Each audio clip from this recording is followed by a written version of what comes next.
नमस्कार, आप देख रहे हैं सिटी पोस्ट लाइव और मैं हूं रवि। भरत तिवारी एनकाउंटर मामले को लेकर राष्ट्रीय जनता दल यानी कि आरजेडी के सांसद सुधाकर सिंह ने बिहार सरकार और पुलिस प्रशासन पर तीखा हमला बोला है। उन्होंने आरोप लगाया है कि यह कोई सामान्य पुलिस कार्रवाई नहीं बल्कि सरकार की इच्छा और संरक्षण में हुई घटना है।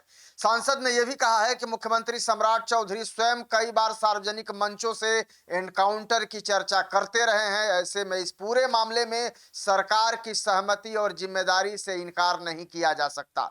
सुधाकर सिंह ने कहा है कि भरत तिवारी की मौत को लेकर जनता के बीच गंभीर सवाल है, लेकिन सरकार सच्चाई सामने लाने के बजाय मामले को दबाने में लगी हुई है। उन्होंने आरोप लगाया है कि जांच के नाम पर केवल औपचारिकताएं पूरी की जा रही हैं और वास्तविक दोषियों तक पहुंचने की कोई गंभीर कोशिश नहीं हो रही है। दरअसल आरजेडी सांसद ने विशेष रूप से एसटीएफ के शीर्ष अधिकारी कुंदन कृष्णन पर भी निशाना साधा है। उन्होंने कहा है कि पूरे घटनाक्रम में वरिष्ठ अधिकारियों की भूमिका भी निष्पक्ष होनी चाहिए और इसकी जांच भी होनी चाहिए। उन्होंने उनके अनुसार केवल निचले स्तर के पुलिसकर्मियों पर कार्रवाई कर मामले को समाप्त करने की कोशिश की जा रही है, जबकि जनता जानना चाहती है कि आदेश किस स्तर से आया था और इसके लिए जवाबदेह कौन है। सुधाकर सिंह ने आशंका जताई है कि सरकार अंततः कुछ सिपाहियों और जूनियर अधिकारियों पर कार्रवाई कर अपना पल्ला झाड़ लेगी, जबकि बड़े अधिकारियों और जिम्मेदार लोगों को बचा लिया जाएगा। उन्होंने यह भी कहा है कि यदि जांच वास्तव में निष्पक्ष होनी है तो पूरे घटनाक्रम की स्वतंत्र और पारदर्शी जांच होनी चाहिए। सांसद ने यह भी कहा है कि भरत तिवारी प्रकरण अब केवल एक व्यक्ति की मौत का मामला नहीं रह गया है, बल्कि यह कानून व्यवस्था, पुलिस जवाबदेही और न्याय व्यवस्था से जुड़ा मुद्दा भी बन चुका है। उन्होंने मांग की है कि जांच रिपोर्ट सार्वजनिक की जाए और दोषी चाहे किसी भी पद पर क्यों न हो, उनके खिलाफ सख्त कानूनी कार्रवाई की जाए। फिलहाल उनके इस बयान के बाद राज्य की राजनीति में एक बार फिर से जो मामला है वो गर्मा गया है और बहस तेज हो गई है। लेकिन देखने वाली बात होगी कि इस पूरे मामले में आगे क्या होता है, क्योंकि सरकार ने जिस तरीके से न्यायिक जांच के आदेश दिए थे, अब वो जांच शुरू भी हो गई है। और आपको पता है कि आज वहां जो कमिटी है वो पहुंची थी और अब पूरे मामले की जांच शुरू हो गई है। लेकिन विपक्ष लगातार सरकार पर इस मामले को लेकर हमलावर है। आप क्या सोचते हैं, इस खबर को कमेंट जरूर करिएगा। लेकिन पहले सुन लीजिए कि आरजेडी के सांसद सुधाकर सिंह पूरे मामले पर क्या बोल रहे हैं। ईबीसी दलित कहा गया भ्रष्टाचार में। मोहन यादव मुख्यमंत्री बनने से पहले उस पूरे इलाके में जमीन जायदाद का ही वो कारोबारी थे अवैध रूप से। यहाँ तक कि उन्होंने तो मंदिरों का ज़मीन तक खरीदा है। ये अभी तक नहीं रिपोर्ट में आया। अभी तक तो ये आ रहा है कि कोई ज़मीन खरीदा है जिससे हाईवे निकल गया। ये तो छोटा आरोप है। वहाँ के मंदिर की ज़मीन उन्होंने बेच दिया है मोहन यादव ने। और ऐसे भ्रष्ट लोगों को आप मुख्यमंत्री इसीलिए बनाते हैं। देखिए, मुख्यमंत्री बनाने का क्या कारण है? लोकप्रियता नहीं। क्योंकि मैं मध्य प्रदेश की राजनीति को सभी लोग जानते हैं कि मोहन यादव भाजपा में 1 to 10 का लिस्ट बनेगा तो मोहन यादव नहीं थे। तो 1 to 10 को आप चीफ मिनिस्टर नहीं बनाते हैं, क्यों? आपको मुख्यमंत्री चाहिए था रबर स्टाम्प, जो राज को लूट के दिल्ली को पैसा पहुँचाए। तो अब दिल्ली से बयान आ रहा है कि एक भ्रष्ट मुख्यमंत्री पर सवाल हो गया, तो अब ये पूरे ओबीसी पर सवाल हो गया। तो क्या ये कोई व्यक्ति दलित होगा या अपर कास्ट होगा या कोई मुस्लिम होगा तो वो भ्रष्टाचार में उसको माफ़ कर दिया जाएगा? ऐसा तो दोहरा पैमाना अगर तय हो गया होगा देश में, तो फिर कोर्ट कचहरी की ज़रूरत क्या है और जांच एजेंसी की ज़रूरत क्या है? एक केवल कमीशन बना दीजिए कि फला फला जाति को ही दंडित करना है और फला फला जाति को दंडित नहीं करना है। इतना ही एगो कानून बना दीजिए, एक लाइन का, बात खत्म हो गई। भरत तिवारी एनकाउंटर की जांच अब रिटायर्ड जस्टिस विनोद कुमार सिन्हा की अध्यक्षता में होगी सर। आई बात है, इसे कुछ बात नहीं बनेगी। यह इनकाउंटर शीर्ष पर किया गया है मुख्यमंत्री के इच्छा से। सार्वजनिक इच्छा थी ना बिहार में इनकाउंटर। यह तो कोई हिडन एजेंडा नहीं है उनका। उन्होंने तो मंच पर 100 बार कहा इनकाउंटर होना चाहिए, इनकाउंटर होना चाहिए। तो मुख्यमंत्री की सार्वजनिक इच्छा और राज्य के डीजी जो एसटीएफ हैं कुंदन कृष्णन, उनकी व्यक्तिगत फोर्स, पर्सनल फोर्स मैं कहता हूँ उसको। एसटीएफ कोई कानूनी फोर्स नहीं है, वो पर्सनल फोर्स है। उसको भेज करके मारा गया। अब ये राज्य सरकार की जांच से क्या होगा? ये माननीय कोर्ट के द्वारा तय करना होगा। फंडामेंटल राइट्स, जो जीवन का अधिकार की रक्षा सरकारों के जिम्मे नहीं है, यह न्यायपालिका के जिम्मे है। न्यायपालिका को स्वतः संज्ञान लेकर अपने नेतृत्व में कमेटी बनाना होगा, तब जाकर के न्याय होगा।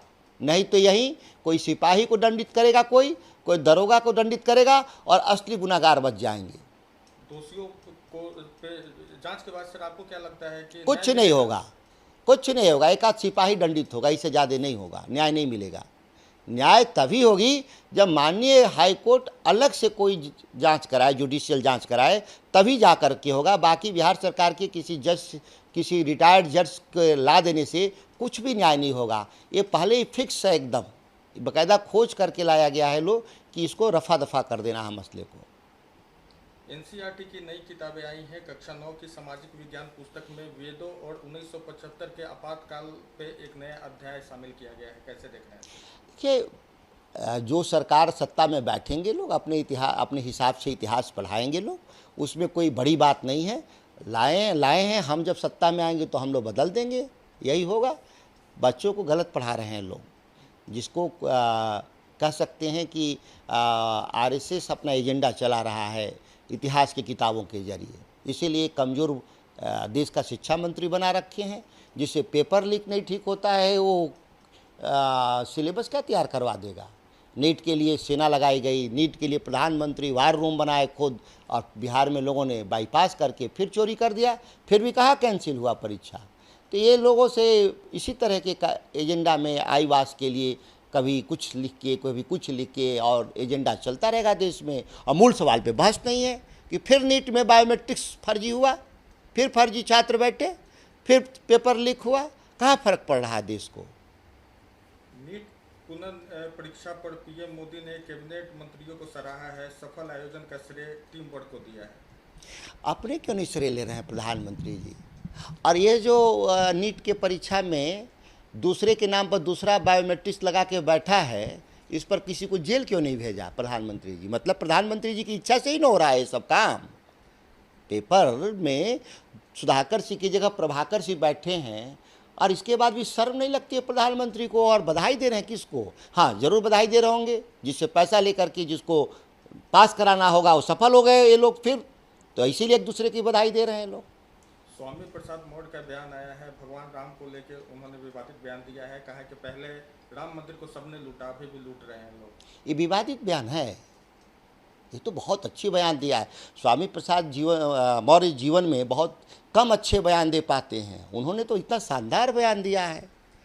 केवल मोहम्मद गजनी ने नहीं लूटा, ये नए गजनी हैं मोदी और उनके नेतृत्व में अमित शाह और योगी जी जो मंदिर लूट रहे हैं। 90 के आंदोलन में याद करिए, सैकड़ों करोड़ लोगों ने चंदा दिया था, वो पैसा गायब हो गया था, फिर दोबारा लोगों ने पैसा दिया, फिर गायब कर दिया ये लोगों ने पैसा। ये इनके लिए आस्था का विषय नहीं है मंदिर, इनके लिए व्यापार है। स्वामी प्रसाद मौर्य बहुत कम अच्छे बयान देते हैं, लेकिन जो उन्होंने जीवन में बयान दिया सबसे अच्छा बयान उनका अभी तक का है, और विवादित नहीं है, यह सही बयान है उनका। राबड़ी देवी को बंगला खाली करने के लिए 7 दिनों का नोटिस मिला। हम लोग बंगला लेना ही नहीं चाहते। कौन कह रहा है हम लोग बंगले के पीछे हैं? कहाँ हमारे नेता बंगले के पीछे पड़े हुए हैं? बंगले की क्या ज़रूरत है? ऐसा नहीं है, केवल उनकी सुरक्षा कारणों से भी सबको मालूम है कि उन्होंने बिहार में नक्सलवाद ख़त्म किया, सामाजिक न्याय की धारा को खड़ा किया, जो सांप्रदायिक ताकतें थी उनसे लड़े। तो वो लोग, उसमें कुछ लोग मेंटल केस हैं जो जिससे खतरा रहता है लालू प्रसाद जी को। ये कोई बंगला कोई रहने के लिए ज़रूरत क्या है? लालू प्रसाद जी तो चपरासी के घर में पैदा हुए और बिहार के मुख्यमंत्री पद तक गए। मुख्यमंत्री बनने के बाद भी कई महीना चपरासी फ्लैट में रहे, बंगले की क्या आवश्यकता है? टीएमसी में विवाद को लेकर सौगत राय का बयान आया है। उन्होंने कहा है कि टीएमसी सिर्फ एक है, ममता बनर्जी है इसकी चेयरमैन। सौगत दादा और ममता बनर्जी 100% सही हैं। एक महीना पहले तक यही जो एमएलए लोग हैं वो ममता दीदी के नेतृत्व में चुनाव लड़े हैं। ममता दीदी को मुख्यमंत्री के नाम पे, उनको राष्ट्रीय अध्यक्ष के नाम पर एक महीना में कौन ऐसा विषय आ गया? निश्चित तौर पे जो भाजपा खेल कर रही है देश में, विपक्ष को जगह जगह तोड़ने का, इस खेल में वो कामयाब नहीं होगी। कुछ चंद नेता टूट सकते हैं, एमएलए एमपी टूट सकते हैं, देश के आम मतदाता टूटने वाले नहीं हैं। वो एक साथ एकजुट हैं और याद करिएगा कि आने वाला वक्त में बुरी तरह से बीजेपी हारेगी इस देश में। देश की मैं बात कर रहा हूँ, राज्य की नहीं, देश की चुनाव हारेंगे बुरी तरह से ये लोग।